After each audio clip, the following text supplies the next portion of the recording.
Turning to AccuWeather as we gear up for the big heat wave coming up the next few days. It'll sizzle and some storms tomorrow as we get to 94, and we'll cover some storms during the afternoon hours. Today hasn't been too bad. A little on the hazy side. The air quality has been poor. We're in the 80s to near 90. Newark actually starts day one of the heat wave today. Most of us will wait till tomorrow. We'll be dropping to the 80s tonight. The evening's actually pretty nice, good for baseball in the Bronx, and then the humidity spikes later tonight. And with that, I'm concerned that the leftovers of these severe storms near Detroit right now actually make it into the area, especially to the north, right around daybreak. So that could be something for the morning commute. That'll clear out. We'll have a break, and storms will refire in the searing heat during the afternoon hours, and that would go through the first part of tomorrow night. So the heat wave is Thursday to Saturday. The feel-like readings about 100 or more. Bookend storms tomorrow for some, and then strong storm Saturday will cue the relief on Sunday. So remember, those feel-like readings tomorrow, pretty dangerous, 100 to 105, and included in those levels, southwestern Connecticut. Eyewitness News reporter Marcus Solis in Stamford, getting ready to see how people are gearing up for the heat, and he's dressed for it. Marcus?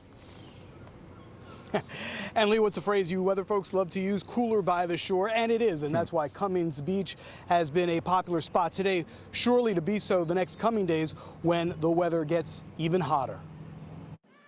That's some heads-up thinking ahead of the hottest weather of the summer. Staying on the shade, on my own shade.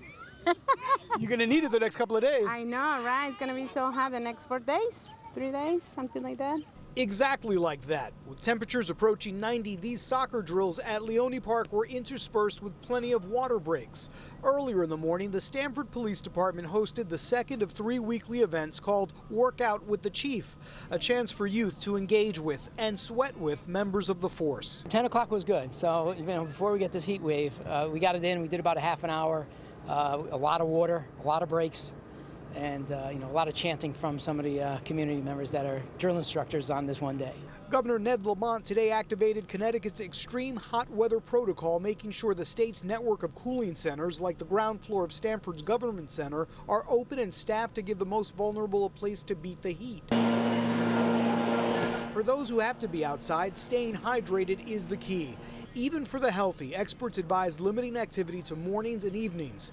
Marek Sankowski made sure he had a water bottle for Beethoven. It's enough to keep him active for about an hour, 2 hours at the most. Otherwise, we're going to the shade. For the little ones, keeping cool can be fun, like at this splash pad in Scalzi Park. But young children are more sensitive to the heat, which is why Lynn is keeping tabs on her son. I have to because he has asthma, so I have to pay very close attention to him. He's more important. Certainly is. Now, those hot weather protocols that went into effect at 8 this morning remain so until 8 Sunday morning, and residents can find out their nearest cooling center in Connecticut by dialing 211.